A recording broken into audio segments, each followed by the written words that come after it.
Queria falar um pouquinho sobre educação.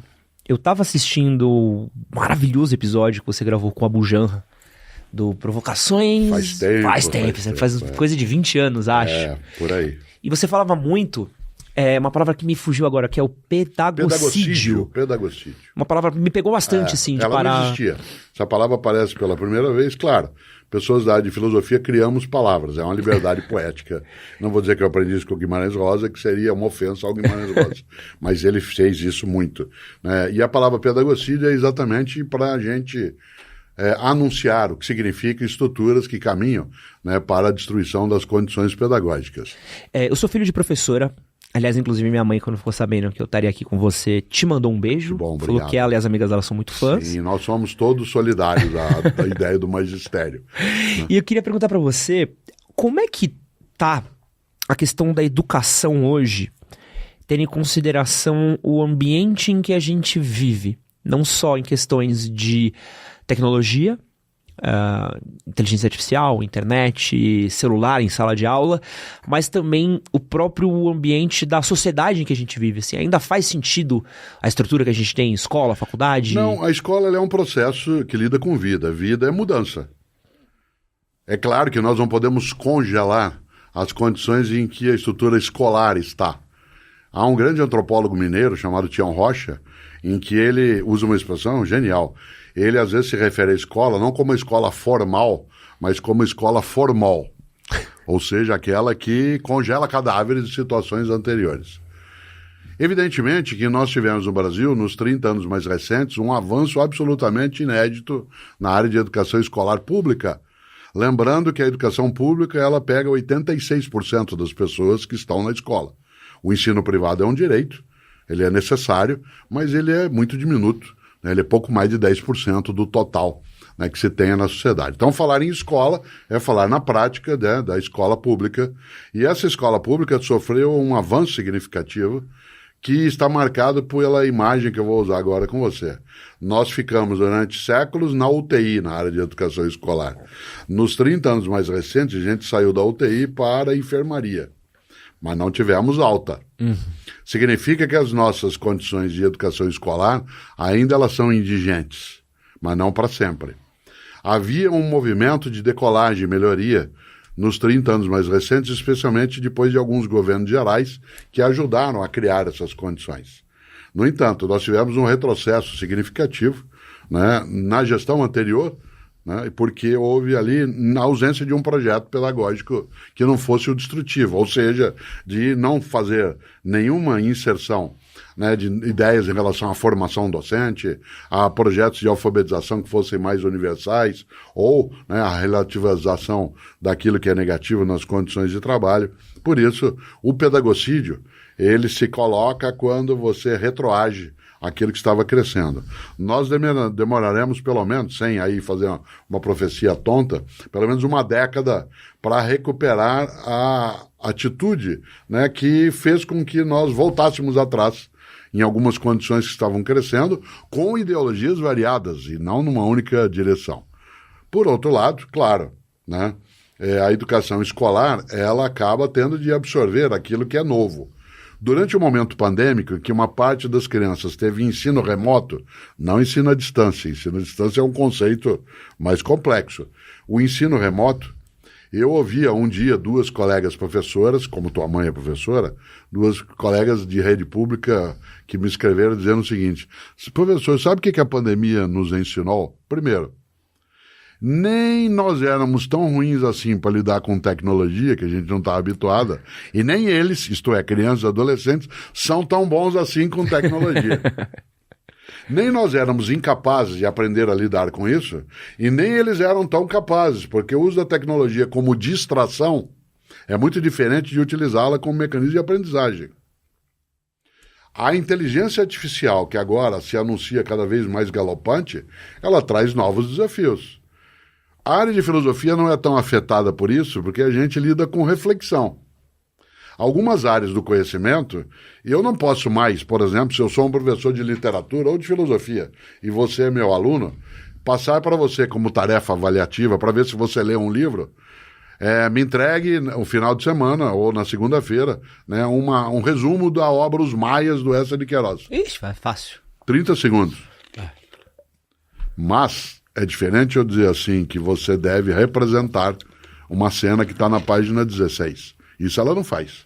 Eu posso pedir para você me apresentar, né, uma síntese da obra Romeu e Julieta do Shakespeare. Outra coisa é pedir para você representar a cena, você e outro colega, em que Romeu e Julieta estão no balcão, né, conversando. Há coisas que a inteligência artificial faz e fará, e outras que não. Dependerá da nossa inteligência. Eu não posso dar modelos antigos para umas realidades que são agora novas. A escola passa por movimentos em que se imaginaria, no primeiro momento, que nós teríamos uma inundação tecnológica. E já se notou que algumas atividades, eu vou usar um termo da música, unplugged, elas são mais eficientes.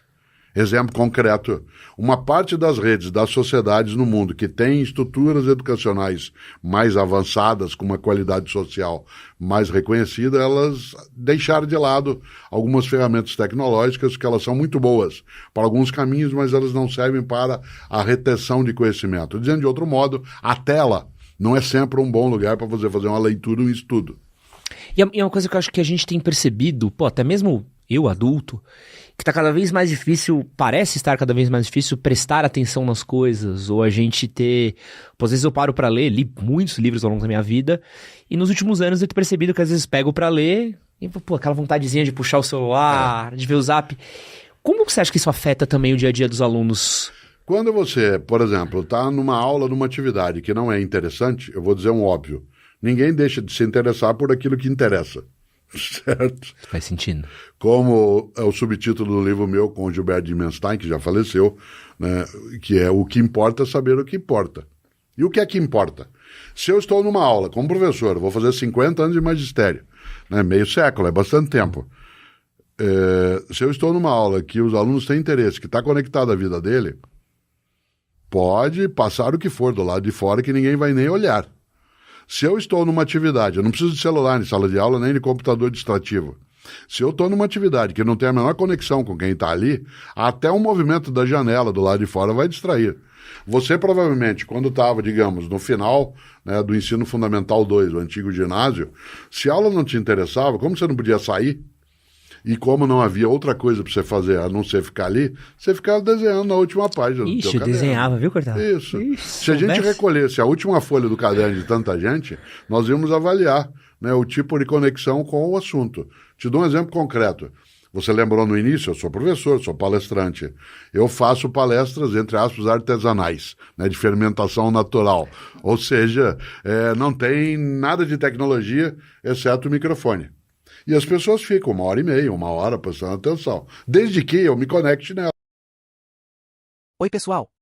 Eu sei que estou interrompendo seu vídeo, mas eu realmente queria falar diretamente com você. Se você valoriza conteúdo educativo como este, sei que juntos podemos fazer a diferença. Por favor, apoie-nos com um simples joinha, inscreva-se e compartilhe para que possamos continuar trazendo aprendizado significativo para todos. Obrigado por fazer parte desta comunidade de aprendizado. Não é a situação tecnológica em si que vai fazer com que eu tenha mais ou menos atenção, é o meu interesse. Certo? Mas você acha que o professor hoje, ele é valorizado no Brasil e ele consegue ter o recurso para apresentar esse tipo de aula? Não tem ainda, mas é uma decisão da conjunto da sociedade. Nós somos 2,5 milhões de pessoas no Brasil que somos docentes. Essas pessoas, de maneira geral, têm condições absolutamente precárias de atividade. Não é a responsabilidade nossa essa precariedade. Nossa tarefa é fazer o que há, né, de melhor com essas condições. Né? Nessa hora, evidentemente, que não há. Darcy Ribeiro, um dos nossos maiores educadores, aliás, a Lei de Diretrizes e Bases da Educação Nacional, que é a Constituição, entre aspas, da educação que está em vigor, é um projeto dele quando era senador. Ele morreu em fevereiro de 1997, era senador da República, deixou uma obra maravilhosa em várias áreas. Mas, em julho de 1977, ele fez uma conferência de abertura da reunião anual da Sociedade Brasileira para o Progresso da Ciência, que aquele ano foi na PUC São Paulo. E ele começou a fala dizendo: a crise da educação no Brasil não é uma crise, ela é um projeto.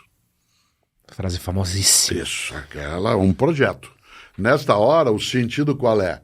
que é uma série de intenções e condições que propositadamente não favorecem uma elevação das condições também de trabalho da atividade docente. O mais surpreendente é que nós sejamos uma das 10 economias mais poderosas do planeta com o nível educacional escolar que nós temos. O milagre brasileiro, de fato, nos anos 70 se falava do milagre brasileiro como a nossa economia que crescia dentro dos moldes chineses do século XXI. O milagre não era que a gente crescesse tanto, era a gente não ter deixado de crescer com uma condição de escolaridade e de formação nesse campo. Agora, por último nisso, a gente não pode restringir a educação à escola. A escola é uma das formas da educação. Nem é a mais contínua na vida das pessoas.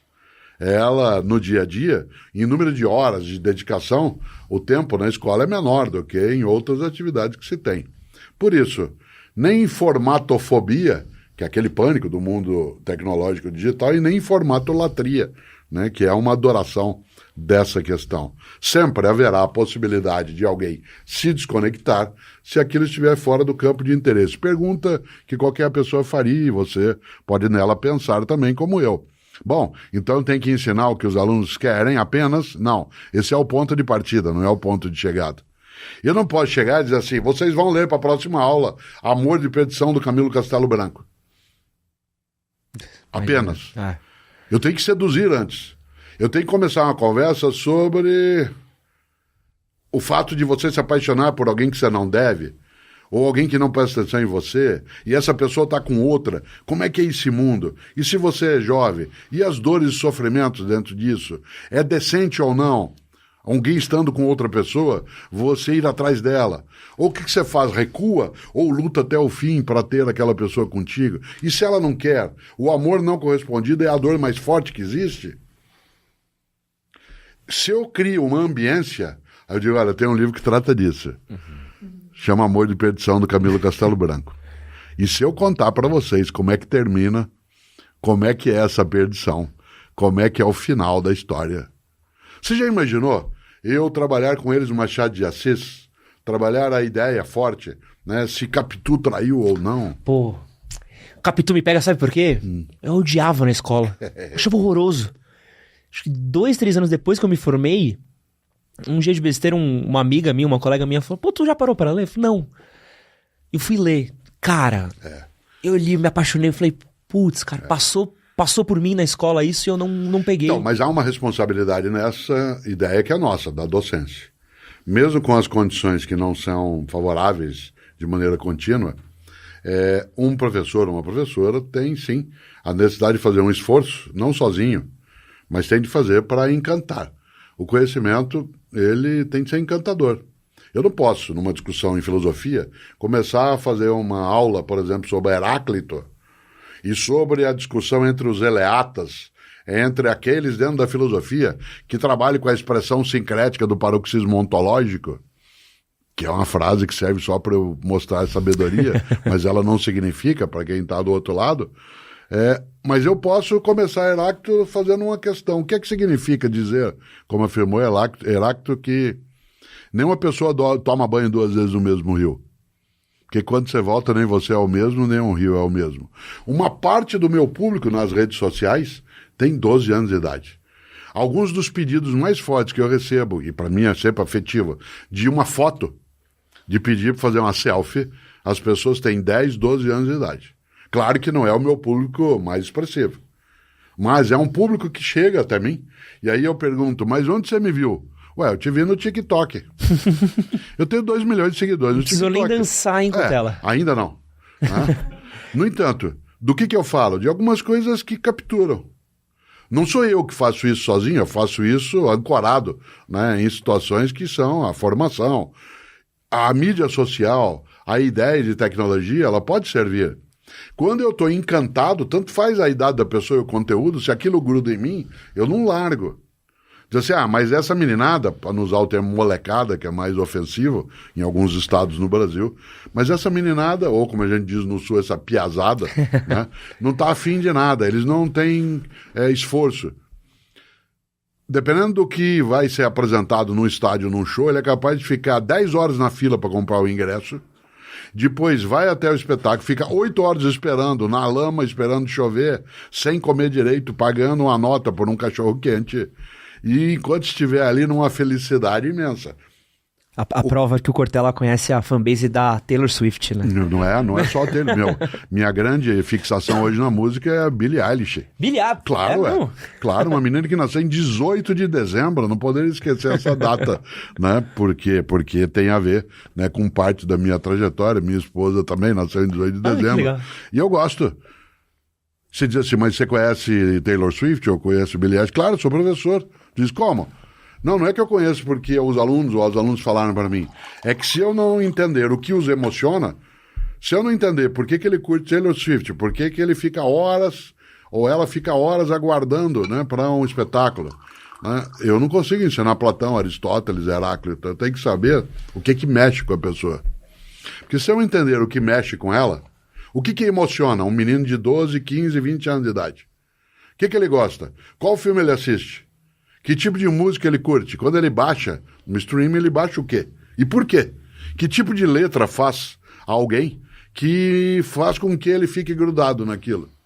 No lugar de eu desprezar, por exemplo, o rap, dizer, isso é uma música secundária, ou funk, se eu sou uma pessoa que lida com pessoas e tem a tarefa também de ajudá-las a se formarem, eu preciso estudar o funk como letra. Como a ideia, mas isso aí tem a ver só com pornografia ou com a ideia de uma geração sem rumo. Não é isso.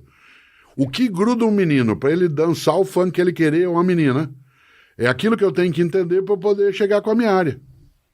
Para isso eu tenho que ouvir. Eu não sou obrigado a gostar, mas eu tenho que entender. E se é a tecnologia que vai aproximar, então eu tenho que ter familiaridade com ela. Se é a inteligência artificial que vai chegar como aquela que vai abrir, né, uma nova rota, no lugar de sair correndo e dizer isso é coisa do diabo, talvez eu precise não fazer um pacto com o diabo, mas me aproximar disso e entender, porque ela pode não ser minha adversária. Em relação à inteligência artificial, digo sempre, eu não fico tranquila. Minha avó Rosária, minha avó italiana, que viveu no Brasil, né, boa parte da sua vida, dizia: tudo que você não souber desligar, não ligue.